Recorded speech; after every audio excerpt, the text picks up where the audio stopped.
Thrissur മേയറാക്കാൻ DCC president പണം ആവശ്യപ്പെട്ടത് ആരോപണവുമായി മുതിർന്ന കൗൺസിലർ ലാലി ജെയിംസ്. പാർട്ടിക്ക് വേണ്ടിയാണ് പണം ചോദിച്ചത്. മേയറാകാൻ നിജി ജസ്റ്റിൻ പെട്ടിയുമായി പല സ്ഥലങ്ങളിൽ കയറി ഇറങ്ങിയെന്നും KC വേണുഗോപാലിന്റെ നേതൃത്വത്തിൽ ചില ആളുകൾ ചേർന്നാണ് മേയർ സ്ഥാനം അട്ടിമറിച്ചതെന്നും ലാലി ജെയിംസ് ആരോപിച്ചു. DCC പ്രസിഡന്റാണ് എന്നെ വിളിപ്പിക്കുന്നത്. അദ്ദേഹം എന്നോട് ചോദിച്ചു, ചേച്ചി ഈ സിസ്റ്റം മുന്നോട്ട് പോകണമെങ്കിൽ പണം ആവശ്യമുണ്ടെന്ന് അറിഞ്ഞുകൂടെയും ചോദിച്ചു. എനിക്ക് വേണ്ടിയല്ല ഞാൻ ചോദിക്കുന്നത്, പാർട്ടിക്ക് വേണ്ടിയാണെന്ന് പറഞ്ഞു. ഞാൻ പറഞ്ഞു, പ്രസിഡന്റ്, എൻ്റെ കയ്യിൽ 10 രൂപ ഇതിനു വേണ്ടി തരാൻ എൻ്റെ കയ്യിലില്ല. പൈസ എന്ന് പറയുന്ന ആ ഒരു മാനദണ്ഡം എന്നെ താഴേക്ക് കിട്ടുമോ എന്നുള്ള ഒരു സംശയം എനിക്കുണ്ട്. കോൺഗ്രസ് കോർപ്പറേഷൻ ഭരണത്തിലേറുന്ന ആദ്യ ദിവസം തന്നെ ശോഭ കെടുത്തുന്നതായി ലാലി ജെയിംസിന്റെ ആരോപണം. KC വേണുഗോപാൽ ഗ്രൂപ്പും ചിലരും ചേർന്ന് ജനഹിതം അട്ടിമറിച്ചു. ഇതിന് ജോസഫ് ടാജറ്റ് കൂട്ടുനിന്നു. ആരോപണങ്ങൾക്ക് DCC പ്രസിഡന്റിന്റെ മറുപടി ഇങ്ങനെ: നിങ്ങൾ ഈ പറഞ്ഞ വ്യക്തിയോട് ചോദിക്കുക, 4 പ്രാവശ്യം അവർ നിന്നില്ലേ? ആർക്കാ പെട്ടി കൊടുത്തത്? 4 പ്രാവശ്യം നിന്നില്ലേ? ഏറെ നേരത്തെ ആകാംക്ഷയ്ക്കൊടുവിൽ കോർപ്പറേഷനിലെത്തിയ ലാലി ജെയിംസ് വോട്ട് ചെയ്തു. വോട്ട് ചെയ്യുന്നതിന് തൊട്ടുമുമ്പ് പ്രതിപക്ഷ നേതാവായിരുന്ന രാജൻ പലനെതിരെയും ആരോപണം. തന്നെ ആരും അച്ചടക്കം പഠിപ്പിക്കേണ്ടെന്നും ലാലി. എന്നെ അച്ചടക്ക നടപടിയിലേക്ക് വരികയാണെങ്കിൽ അവരെ അച്ചടക്കം പഠിപ്പിക്കാനുള്ള വഴികൾ എൻ്റെ കയ്യിലുണ്ട്. ഇവിടെ പ്രതിപക്ഷ നേതാവായിട്ട് 10 കൊല്ലം ഇരുന്ന ഒരു മഹാനായിട്ടുള്ള നേതാവുണ്ടല്ലോ, രാജൻ പല്ലൻ. ഞാൻ എല്ലാ കാര്യങ്ങളും പുറത്തു പറയാം, കുറച്ച് ഘട്ടം കൂടിയും കഴിയട്ടെ. അവസരം കാത്തുനിന്ന CPM വിമർശനവുമായി രംഗത്തെത്തി. തുടക്കം തന്നെ പാളിയതോടെ കോൺഗ്രസ് ഭരണത്തെക്കുറിച്ച് പ്രതീക്ഷയില്ലെന്ന് CPM. UDFന് അന്തസ്സായി ഭരണം നടത്തിക്കൊണ്ടുപോകാൻ പറ്റില്ല എന്നുള്ളതിൻ്റെ പ്രകടമായ ഉദാഹരണമാണ് ഇപ്പോൾ കണ്ടത്. നിയമസഭാ തെരഞ്ഞെടുപ്പ് തൊട്ടടുത്ത് നിൽക്കെ തൃശൂരിൽ കിട്ടിയ അവസരം കളഞ്ഞുകുളിക്കുകയാണ് കോൺഗ്രസ്. ലാലിയുടെ ആരോപണങ്ങൾ ശക്തിപ്പെടുന്നതോടെ വരും ദിവസങ്ങളിൽ കോൺഗ്രസ് പ്രതിരോധത്തിലാകുമെന്ന് ഉറപ്പാണ്. തൃശൂരിൽ നിന്നും നടരാജ് പരശുറാം, മീഡിയ 1.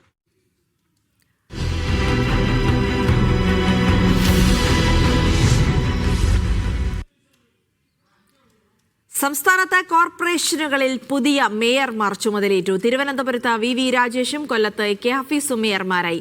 കൊച്ചിയിൽ മിനിമോളും തൃശൂരിൽ ഡോക്ടർ നിജി ജസ്റ്റിനും തെരഞ്ഞെടുക്കപ്പെട്ടു. O സദാശിവനാണ് കോഴിക്കോട് മേയർ. കണ്ണൂരിൽ P ഇന്ദിരയും ചുമതലയേറ്റു. വിവിധയിടങ്ങളിൽ നിന്ന് ഞങ്ങളുടെ പ്രതിനിധികൾ വിവരങ്ങൾ നൽകും. ആദ്യം കൊച്ചിയിലേക്കാണ്. മോസിന സു വിവരങ്ങൾ നൽകും. മോസിന, കൊച്ചി കോർപ്പറേഷനിൽ കാര്യങ്ങളൊക്കെ പ്രതീക്ഷിച്ച പോലെ തന്നെ നടന്നു. മിനിമോൾ ചുമതലയേറ്റു. ഒപ്പം തന്നെ തൃപ്പൂണിത്തറ അടക്കമുള്ള സ്ഥലങ്ങളിൽ എന്തൊക്കെ സംഭവിച്ചു? എല്ലായിടത്തും പ്രതീക്ഷിച്ച പോലെ തന്നെ കാര്യങ്ങളൊക്കെ നടന്നോ?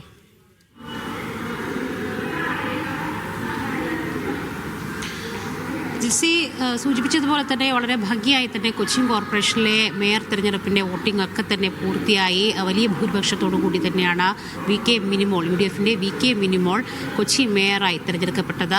എന്താണെങ്കിലും ഈ വോട്ടിംഗ് നില നോക്കുകയാണെങ്കിൽ 46 അംഗങ്ങളാണ് UDFിനുള്ളത്. ആ മുഴുവൻ അംഗങ്ങളുടെയും പുറമെ 2 സ്വതന്ത്രരുടെയും വോട്ടുകൾ ഉൾപ്പെടെ 48 വോട്ടുകൾ നേടിയാണ് മിനിമോൾ മേയറായി തിരഞ്ഞെടുക്കപ്പെട്ടത്. വലിയ ഭൂരിപക്ഷമാണ് ലഭിച്ചത്.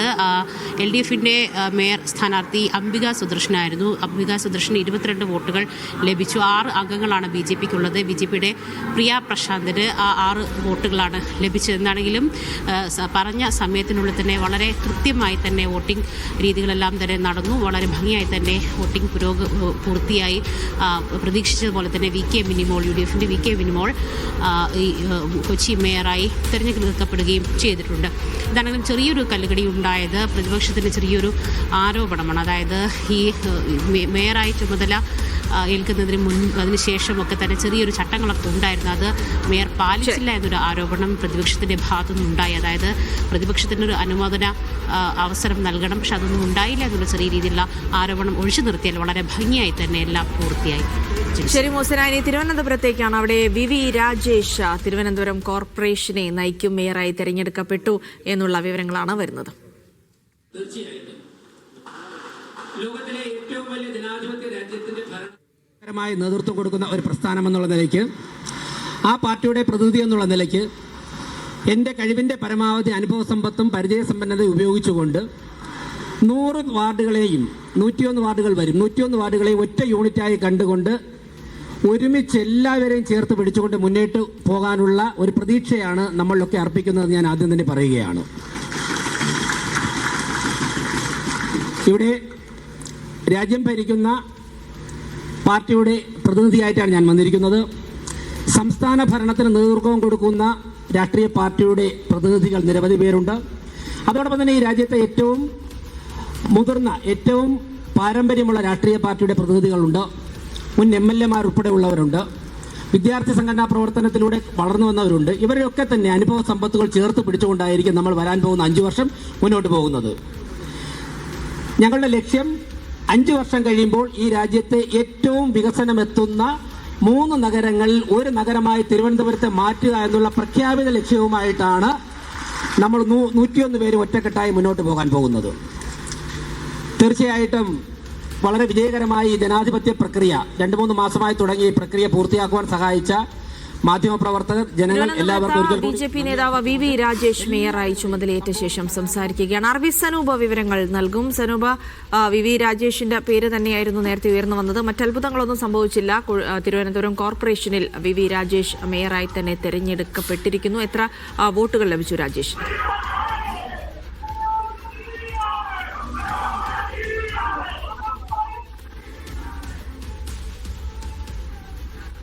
സനൂപ്,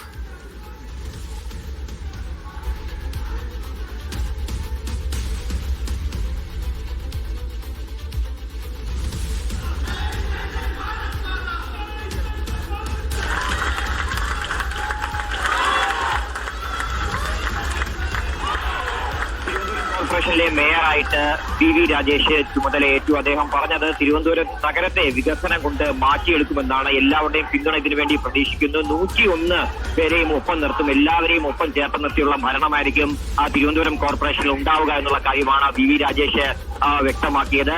51 പേരുടെ പിന്തുണയോടുകൂടിയാണ് VV രാജേഷ് ഇപ്പോ തിരുവനന്തപുരം കോർപ്പറേഷനിലെ മേയറായിട്ട് തിരഞ്ഞെടുത്തത്. 50 BJPയുടെ പിന്തുണയും ഒരു സ്വതന്ത്രന്റെയും പിന്തുണ ഉൾപ്പെടെ 51 വോട്ടുകൾ ലഭിച്ചു.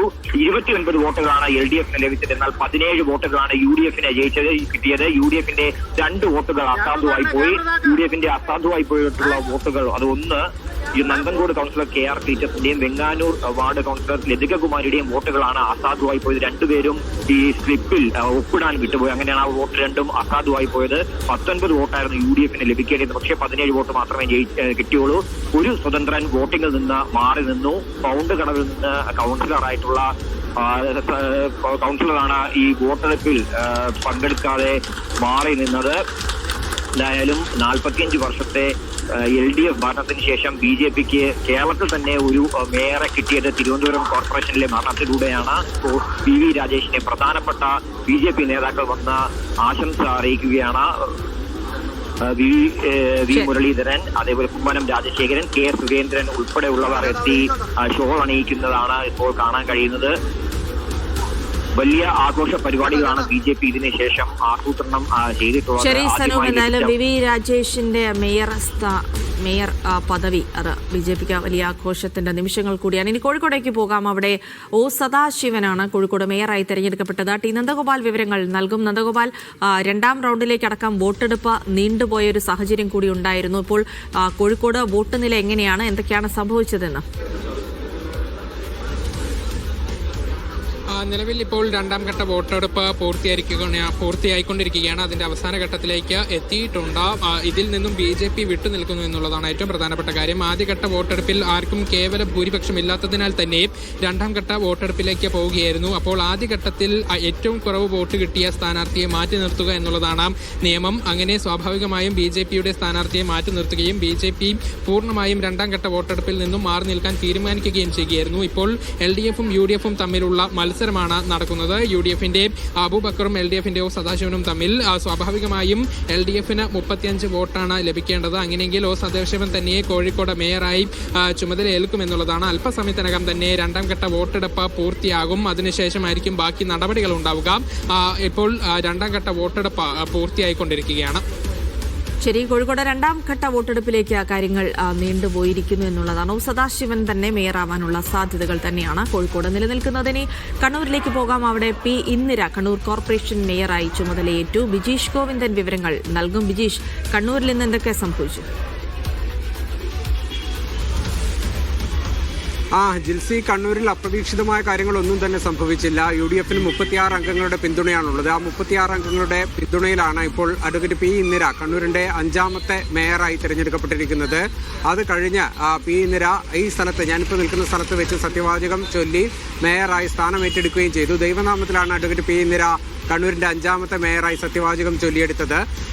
പി ഇന്ദിരക്കെതിരെ LDFിൽ നിന്നുള്ള VK പ്രകാശിനിയായിരുന്നു മത്സരിച്ചിരുന്ന ഒരു സ്ഥാനാർത്ഥി. അവർക്ക് 15 വോട്ടുകൾ ലഭിച്ചു. NDAയിൽ നിന്ന് BJPയുടെ അർച്ചന വണ്ടിച്ചാലും പി ഇന്ദിരക്കെതിരെ മത്സരരംഗത്തുണ്ടായിരുന്നു. അവർക്ക് 4 വോട്ടുകളാണ് ലഭിച്ചത്. 4 BJP അംഗങ്ങളാണ് കണ്ണൂർ കോർപ്പറേഷനിലുള്ളത്. ഒപ്പം ഒരു SDPIയുടെ അംഗമുണ്ടായിരുന്നു. അവർക്ക് ഈ വോട്ടെടുപ്പിൽ അവർ പങ്കെടുത്തില്ല. വോട്ടെടുപ്പിൽ നിന്ന് വിട്ടുനിൽക്കുകയാണ് ചെയ്തത്. അതോടുകൂടി കണ്ണൂരിന്റെ പുതിയ മേയറായിട്ട് അഡ്വക്കേറ്റ് പി ഇന്ദിര, കോൺഗ്രസ് നേതാവ്, തെരഞ്ഞെടുക്കപ്പെട്ടിരിക്കുകയാണ്. നിലവിൽ കാലാവധി കഴിഞ്ഞ കൗൺസിലിലെ ഡെപ്യൂട്ടി മേയറായിരുന്നു അഡ്വക്കേറ്റ് പി ഇന്ദിര. വൈകിട്ട് 2:30 ശേഷമാണ് ഡെപ്യൂട്ടി മേയർ സ്ഥാനത്തേക്കുള്ള തെരഞ്ഞെടുപ്പ് നടക്കുക. അതിനകത്ത് മുസ്ലിം ലീഗ് നേതാവ് KP താഹിറാണ് UDFിന്റെ സ്ഥാനാർത്ഥിയായി മത്സരിക്കുക. LDFിൽ നിന്ന് MV അനിൽകുമാർ ഡെപ്യൂട്ടി മേയർ സ്ഥാനത്തേക്ക് മത്സരിക്കുകയും ചെയ്യും. NDAയും മത്സരരംഗത്തുണ്ടാകും. ജിൽസി. ശരി, കണ്ണൂരിൽ നിന്നുള്ള വിവരങ്ങളാണ് ബിജീഷ് ഗോവിന്ദൻ നൽകിയത്. ഇനി തൃശ്ശൂരിലേക്ക് പോകാം. അവിടെ നിജി ജസ്റ്റിൻ തൃശ്ശൂർ മേയറായി തെരഞ്ഞെടുക്കപ്പെട്ടു. നടരാജ് പരശുരാം വിവരങ്ങൾ നൽകും. നടരാജ്, ഇന്ന് രാവിലെ ഉണ്ടായ വിവാദങ്ങളുടെ പേരിൽ കൂടിയാണ് തൃശ്ശൂർ മേയർ തെരഞ്ഞെടുപ്പ് ശ്രദ്ധേയമായത്. പക്ഷേ ഈ വിവാദങ്ങളൊന്നും മേയർ തെരഞ്ഞെടുപ്പുമായി ബന്ധപ്പെട്ട് പ്രതിഫലിച്ചില്ല എന്നുള്ളതും കോൺഗ്രസിന് ആശ്വാസകരമാണ്. എന്തൊക്കെ സംഭവിച്ചു ഇന്ന്? 56 അംഗ കൗൺസിലിൽ 33 പേരാണ് കോൺഗ്രസിൽ നിന്നുള്ളത്. 13 പേർ CPMനും 8 അംഗങ്ങൾ BJPക്കും 2 വിമതരുമായാണ് ഉള്ളത്. നിജി ജസ്റ്റിൻ മേയറായി തെരഞ്ഞെടുക്കപ്പെട്ടു. 35 പേരുടെ പിന്തുണയാണ് നിജി ജസ്റ്റിന് കിട്ടിയത്. അതായത് 2 വിമതർ, കോൺഗ്രസിൽ നിന്നും പുറത്തുപോയി മത്സരിച്ച 2 വിമതർ കോൺഗ്രസ് സ്ഥാനാർത്ഥിക്ക് പിന്തുണ കൊടുക്കുന്നതാണ് നമ്മൾ കണ്ടത്. 35 പേരുടെ പിന്തുണയോടുകൂടി നിജി ജസ്റ്റിൻ മേയറാകുന്നു. CPMന് അവരുടെ 13 വോട്ടുകൾ ലഭിച്ചു. BJPക്ക് അവരുടെ 8 വോട്ടുകൾ ലഭിച്ചു. എന്തായാലും ജിൽസി പറഞ്ഞതുപോലുള്ള വലിയ വിവാദങ്ങൾക്കൊടുവിൽ അതൊന്നും തന്നെ തെരഞ്ഞെടുപ്പിനെ ബാധിക്കാത്ത തരത്തിൽ കൂറുമാറ്റമോ ഒന്നുമില്ലാതെ കോൺഗ്രസ് നേതാവ് ജയിച്ചു കയറിയതിൽ കോൺഗ്രസ് ക്യാമ്പിന് ആശ്വാസമുണ്ട്. പക്ഷേ ലാലി ജെയിംസ് ഉന്നയിച്ച പ്രശ്നങ്ങൾ അവിടെ കിടക്കുന്നു. ഈ ആരോപണങ്ങൾ വരും ദിവസങ്ങളിൽ കോൺഗ്രസിനെ എങ്ങനെയാണ് തിരിച്ചു കൊത്തുക എന്ന് കാണേണ്ടതുണ്ട്. ആദ്യ ദിവസം തന്നെ ഇത്തരത്തിൽ ശോഭ കെടുന്ന തരത്തിൽ പ്രതികരണം വന്നതിന്റെ ജാള്യത കോൺഗ്രസ് നേതാക്കൾക്കുണ്ട്. CPMും ഈ അവസരം ഉപയോഗിക്കാനായി കാത്തിരിക്കുകയാണ്. ശരി, നടരാജ് പരശുരാമാണ് വിവരങ്ങൾ നൽകിയതിന്. കൊല്ലം കോർപ്പറേഷനിലേക്ക് പോകുമ്പോൾ അവിടെ AK ഹഫീസ് കൊല്ലം മേയറായി തെരഞ്ഞെടുക്കപ്പെട്ടിരിക്കുന്നു. കൊല്ലം കോർപ്പറേഷനിൽ ആദ്യത്തെ UDF മേയറാണ് എന്നുള്ള ഒരു സവിശേഷത കൂടിയുണ്ട്. ലിജോ റോളൻസ് വിവരങ്ങൾ നൽകും. ലിജോ, AK ഹഫീസ് കൊല്ലം മേയർ ആയിരിക്കുന്നു. ഇതിൽ ഏറ്റവും തർക്കമുണ്ടായിരുന്നത് ഡെപ്യൂട്ടി മേയർ തെരഞ്ഞെടുപ്പുമായി ബന്ധപ്പെട്ടാണ്. അപ്പോൾ ഉച്ചയ്ക്ക് ശേഷം നടക്കുന്ന തെരഞ്ഞെടുപ്പ് കൂടി കോൺഗ്രസിനെ സംബന്ധിച്ചിടത്തോളം നിർണായകമാണ്. എന്തെങ്കിലും തീരുമാനങ്ങളായിട്ടുണ്ടോ? ഇന്ന് മേയർ തെരഞ്ഞെടുപ്പുമായി ബന്ധപ്പെട്ട് എന്തൊക്കെ സംഭവിച്ചു കൊല്ലത്ത്? ജിൽസി, കൊല്ലം കോർപ്പറേഷനിൽ ആദ്യമായി ഇടതുപക്ഷത്തു നിന്നല്ലാതെ ഒരാൾ മേയർ സ്ഥാനത്തേക്ക് വരുന്നു എന്നുള്ളത് തന്നെയാണ് ഏറ്റവും വലിയ പ്രത്യേകത. 25 വർഷത്തെ ചരിത്രത്തെ തിരുത്തിക്കുറിച്ചുകൊണ്ട് AK ഹഫീസ് മേയറായി സത്യപ്രതിജ്ഞ ചെയ്തിരിക്കുന്നു. INUC ജില്ലാ അധ്യക്ഷൻ എന്നുള്ള ഒരു ചുമതലയോടുകൂടിയാണ് മുതിർന്ന നേതാവിനെ തന്നെ രംഗത്തിറക്കിക്കൊണ്ട് മത്സരിപ്പിച്ചത്. അത് ഫലം കാണുകയും ഒപ്പം തന്നെ ഇപ്പോൾ മേയർ സ്ഥാനത്തേക്ക് സത്യപ്രതിജ്ഞ 2 റൗണ്ടായിട്ടായിരുന്നു ഇവിടെ വോട്ടിംഗ് നടന്നത്. 56 അംഗ ഇതിൽ ആ കൗൺസിലിൽ ആർക്കും തന്നെ വ്യക്തമായ ഭൂരിപക്ഷം ഉണ്ടായിരുന്നില്ല. അതുകൊണ്ട് ആദ്യഘട്ടത്തിൽ AK ഹഫീസിന് 28, LDF സ്ഥാനാർത്ഥിക്ക് 16, NDAക്ക് 12 വോട്ടുമായിരുന്നു ലഭിച്ചിരുന്നത്. SDPയുടെ പിന്തുണ ആദ്യഘട്ടത്തിൽ UDFന് ലഭിച്ചു. 2ാം ഘട്ടത്തിലേക്ക് വരുമ്പോൾ UDF, LDF അംഗങ്ങൾ തമ്മിലുള്ള ഒരു പോരാട്ടമായിരുന്നു. അതിൽ നിന്നും SDP അംഗവും BJP അംഗങ്ങളും തെരഞ്ഞെടുപ്പിൽ നിന്ന് വിട്ടുനിന്ന് 16-നെതിരെ 27 അംഗങ്ങളുടെ പിന്തുണയോടുകൂടെയാണ് AK ഹഫീസ് കൊല്ലത്തെ മേയറായി സത്യപ്രതിജ്ഞ ചെയ്തിരിക്കുന്നത്. ആ സത്യപ്രതിജ്ഞയ്ക്ക് പിന്നാലെ ഈ പ്രതിപക്ഷ അംഗങ്ങൾ കൗൺസിലിൽ നിന്നും ഇറങ്ങിപ്പോയി. കാരണം ഈ കക്ഷി നേതാക്കളെ സംസാരിക്കാൻ സമ്മതിച്ചില്ല എന്നുള്ള ഒരു ആരോപണം ഉന്നയിച്ചുകൊണ്ടായിരുന്നു ഇറങ്ങിപ്പോയത്. പറഞ്ഞതുപോലെ തന്നെ ഇതിൽ ഘടകകക്ഷികൾ തമ്മിൽ വലിയൊരു തർക്കമുണ്ടായിരുന്നു. ഡെപ്യൂട്ടി മേയർ സ്ഥാനത്ത് ചൊല്ലിയായിരുന്നു ഒരു തർക്കമുണ്ടായിരുന്നത്. പക്ഷേ അത് ആ രമ്യതയോടുകൂടെ പരിഹരിക്കാൻ കഴിയും. ഉച്ചയ്ക്ക് ശേഷം നടക്കുന്ന ഡെപ്യൂട്ടി മേയർ തെരഞ്ഞെടുപ്പിൽ കോൺഗ്രസിൽ നിന്നുള്ള മുതിർന്ന നേതാവ് ഡോക്ടർ ഉദയ സുകുമാരൻ ഡെപ്യൂട്ടി മേയറായി തെരഞ്ഞെടുക്കപ്പെടാൻ തന്നെയാണ് സാധ്യത. ശരി, ലിജോ റോളൻസ് ആണ് വിവരങ്ങൾ നൽകിയത്. തൃപ്പൂണിത്തുറ നഗരസഭാ ഭരണം NDAക്ക്. BJPയുടെ PL ബാബു ചെയർമാനായി തെരഞ്ഞെടുപ്പിൽ LDFന്റെ 2 വോട്ട് അസാധുവായി. പാലക്കാട് നഗരസഭയും BJP നിലനിർത്തി. കോട്ടയം നഗരസഭാ അധ്യക്ഷനായി കോൺഗ്രസ് അംഗം MP സന്തോഷ് കുമാർ സത്യപ്രതിജ്ഞ ചെയ്തു. കൽപ്പറ്റ നഗരസഭയിൽ LDFന്റെ P വിശ്വനാഥൻ ചുമതലയേറ്റു. പണിയ വിഭാഗത്തിൽ നിന്നുള്ള രാജ്യത്തെ ആദ്യത്തെ ചെയർപേഴ്സണാണ്. പാലാ നഗരസഭയിൽ ദിയ പുളിക്കക്കണ്ടം അധ്യക്ഷയായി. പി കെ കുഞ്ഞാലിക്കുട്ടിക്കെതിരെ മലപ്പുറം വേങ്ങരയിൽ poster. Vengara block panchayat president സ്ഥാനം കുഞ്ഞാലിക്കുട്ടിയുടെ സഹോദരി പുത്രന് നൽകുന്നു എന്നാരോപിച്ച് ഗ്രീൻ ആർമി എന്ന പേരിലാണ് പോസ്റ്റർ പ്രത്യക്ഷപ്പെട്ടത്. ആരോപണം അടിസ്ഥാനരഹിതമാണെന്ന് കുഞ്ഞാലിക്കുട്ടി പ്രതികരിച്ചു. ബ്ലോക്ക് പഞ്ചായത്ത് പ്രസിഡന്റായി മൻസൂർ കോയ തങ്ങളെ പിന്നീട് നേതൃത്വം പ്രഖ്യാപിച്ചു. വേങ്ങരയിൽ അങ്ങനെയുള്ള തീരുമാനങ്ങളൊന്നുമില്ല. വേങ്ങര തീരുമാനം തങ്ങളെ പ്രഖ്യാപിച്ചിരുന്നില്ല. മനസ്സിലായി? തങ്ങൾ പ്രഖ്യാപിച്ചത് നോക്കിയാൽ നിങ്ങൾക്ക് മനസ്സിലാവും. ആ വാർത്തക്ക് ഒരു അടിസ്ഥാനവും ഇല്ല എന്നുള്ളത്. എന്റെ കുടുംബത്തിൽ നിന്ന് വേങ്ങര ബ്ലോക്കിൽ ആരുമില്ല. അവിടെ വേറെ ആളാണ്. ശബരിമലയിലെ വിഗ്രഹ കടത്ത് പരാതിയിൽ ഡി മണിയുടെ വീട്ടിലും ഓഫീസുകളിലും SITയുടെ പരിശോധന. മണിയെയും സുഹൃത്ത് ശ്രീകൃഷ്ണനെയും ചോദ്യം ചെയ്തു. അതേസമയം ദേവസ്വം ബോർഡ് മുൻ അംഗങ്ങളായ N വിജയകുമാറിന്റെയും KP ശങ്കരദാസിന്റെയും ചോദ്യം ചെയ്യൽ വൈകിയേക്കും.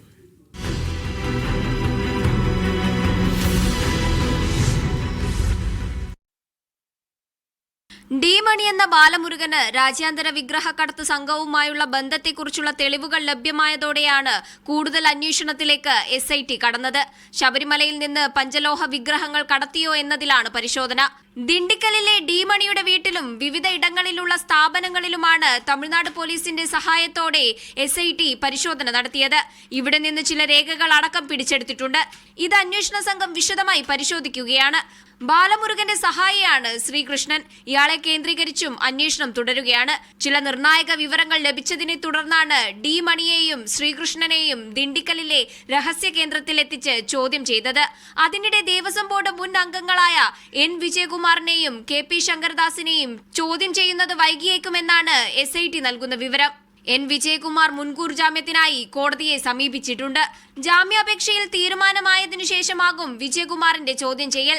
KP ശങ്കരദാസിനെ ആരോഗ്യനില മോശമായതിനെ തുടർന്ന് ആശുപത്രിയിൽ പ്രവേശിപ്പിച്ചിരിക്കുകയാണ്. മുൻ അംഗങ്ങളായ KP ശങ്കരദാസിനെയും N വിജയകുമാറിനെയും കേസിൽ പ്രതിയാക്കാത്തത് എന്താണെന്ന് ഹൈക്കോടതി അന്വേഷണ സംഘത്തോട് ചോദിച്ചിരുന്നു. മീഡിയ 1 തിരുവനന്തപുരം. മുഖ്യമന്ത്രി ഉണ്ണികൃഷ്ണൻ പോറ്റിയും ഒന്നിച്ചു നിൽക്കുന്ന ഫോട്ടോ പ്രചരിപ്പിച്ച സംഭവത്തിൽ കോൺഗ്രസ് നേതാവിനെതിരെ കേസ്. KPCC രാഷ്ട്രീയകാര്യ സമിതി അംഗം N സുബ്രഹ്മണ്യനെതിരെയാണ് കലാപാഹ്വാനത്തിന് കേസ്. സ്വർണ്ണക്കൊള്ള ചർച്ചയാകാതിരിക്കാനാണ് സോണിയാഗാന്ധിയെ കേസിലേക്ക് വലിച്ചിഴയ്ക്കുന്നതെന്ന് VD സതീശൻ പറഞ്ഞു. മുഖ്യമന്ത്രിക്കൊപ്പം പോറ്റി നിൽക്കുന്ന ചിത്രം തങ്ങൾ ഉന്നയിച്ചില്ല എന്നും VD സതീശൻ പറഞ്ഞു. മുഖ്യമന്ത്രിയും ഉണ്ണികൃഷ്ണൻ പോറ്റിയും ഒരുമിച്ചുള്ള ചിത്രങ്ങളാണ് N സുബ്രഹ്മണ്യൻ സമൂഹമാധ്യമത്തിൽ പങ്കുവച്ചത്. പിണറായി വിജയനും ഉണ്ണികൃഷ്ണൻ പോറ്റിയും തമ്മിൽ ഇത്രയും അഗാധമായ ബന്ധമുണ്ടാകാൻ കാരണം എന്തായിരിക്കുമെന്നും അടിക്കുറിപ്പുണ്ടായിരുന്നു. ഇതിനെതിരെയാണ് ചേവായൂർ പോലീസ് സ്വമേധയാ കേസെടുത്തത്. കലാപാഹ്വാനമടക്കമുള്ള വകുപ്പുകൾ ചുമത്തിയാണ് കേസ്. അതേസമയം സോണിയാഗാന്ധിക്കൊപ്പം ഉണ്ണികൃഷ്ണൻ പോറ്റി നിൽക്കുന്ന ചിത്രം പ്രചരിപ്പിച്ചതിൽ മുഖ്യമന്ത്രിക്ക് മറുപടിയുമായി VD സതീശൻ രംഗത്തെത്തി. ശബരിമല സ്വർണ്ണക്കൊള്ള ചർച്ചയാകാതിരിക്കാനാണ് സോണിയാഗാന്ധിയെ കേസിലേക്ക് വലിച്ചിഴയ്ക്കുന്നതെന്ന് അദ്ദേഹം പറഞ്ഞു. മുഖ്യമന്ത്രിക്കൊപ്പം പോറ്റി നിൽക്കുന്ന ചിത്രം തങ്ങൾ ഉന്നയിച്ചില്ല. ആരെയും ഫോട്ടോ എടുപ്പിക്കാത്ത മുഖ്യമന്ത്രിക്കൊപ്പം പോറ്റിയുമായി ഫോട്ടോ വന്നില്ലേയെന്നും സതീശൻ ചോദിച്ചു. സോണിയാഗാന്ധിയുടെ കൂടെ പോറ്റിയുടെ ഫോട്ടോ ഉണ്ടെന്നുള്ള ഒരു ആരോപണം ഉന്നയിച്ചു. ഞാൻ ചോദിക്കട്ടെ, മുഖ്യമന്ത്രിയുടെ കൂടെ ഫോട്ടോ ഉണ്ടല്ലോ, ഞങ്ങൾ മുഖ്യമന്ത്രി സ്വർണ്ണക്കൊള്ളയിലെ പ്രതിയാണെന്ന് ഞങ്ങൾ പറഞ്ഞു. ഇങ്ങനെയുള്ള ആളുകൾ പലരിടത്തും പോയിട്ട് പലരുടെയും ഫോട്ടോ ഉണ്ടാവും. എന്നാൽ മുഖ്യമന്ത്രിക്കൊപ്പം ഉണ്ണികൃഷ്ണൻ പോറ്റി നിൽക്കുന്ന ചിത്രം AI ഉപയോഗിച്ച് നിർമ്മിച്ചതാണെന്ന് CPM നേതൃത്വം പറയുന്നു. മീഡിയ 1 കോഴിക്കോട്. SIRൽ കരട് പട്ടികയിൽ ഉൾപ്പെട്ട ഹിയറിംഗിന് ഹാജരാകേണ്ടവരുടെ വിവരങ്ങൾ BLOമാർക്ക് കൈമാറി തുടങ്ങി. ഹാജരാകാൻ വ്യക്തികൾക്ക് എപ്പോൾ മുതൽ നോട്ടീസ് നൽകണമെന്ന് നിർദ്ദേശമില്ല. മാപ്പിംഗ് പൂർത്തിയായില്ല എന്നാണ് കമ്മീഷൻ അറിയിക്കുന്നത്. എന്യൂമറേഷൻ ഫോം തിരിച്ചു നൽകിയ എല്ലാവരെയും ഉൾപ്പെടുത്തിയാണ് SIR കരട് വോട്ടർ പട്ടിക. ഇതിൽ 2002 വോട്ടർ പട്ടികയുമായി മാപ്പിംഗ് ചെയ്യാനാവാത്ത 8% പേരുണ്ട്. ഇവർക്ക് ബൂത്ത് അടിസ്ഥാനത്തിൽ പ്രത്യേകം നോട്ടീസ് നൽകി ഹിയറിംഗിനുള്ള അവസരമൊരുക്കും.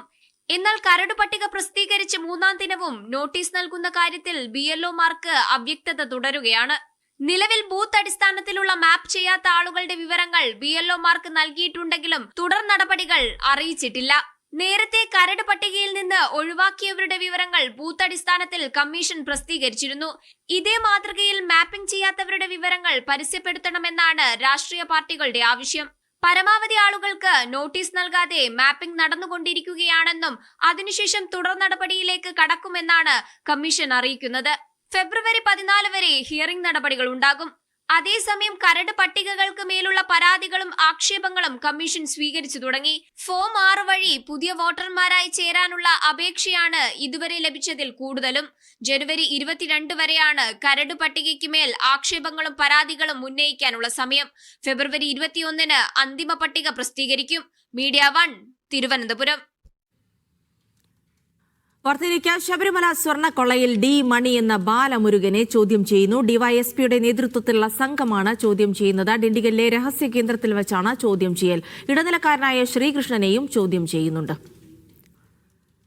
സിജോ വി ജോൺ വിവരങ്ങൾ നൽകും. സിജോ, രഹസ്യ കേന്ദ്രത്തിൽ വെച്ചാണ് ചോദ്യം ചെയ്യലെന്നുള്ള വിവരങ്ങളാണ് ഇപ്പോൾ പുറത്തു വരുന്നത്. കൂടുതൽ വിശദാംശങ്ങൾ വരുന്നുണ്ടോ?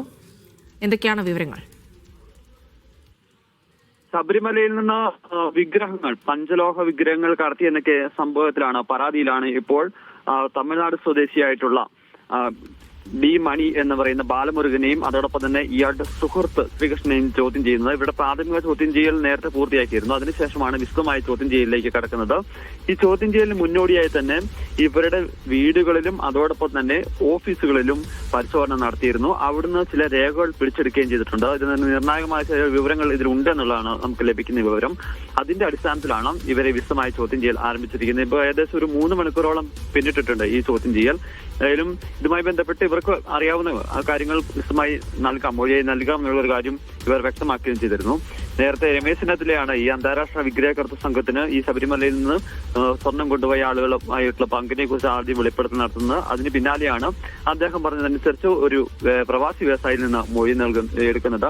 ആ വ്യവസായിയാണ് ഏകദേശം 1000 കോടി രൂപയുടെ കച്ചവടമാണ് ഈ വിഗ്രഹകർത്തൃമായി നടത്തിയിരിക്കുന്നത് എന്നുള്ള സംബന്ധിച്ച നിർണായക വിവരം നൽകിയിരിക്കുന്നത്.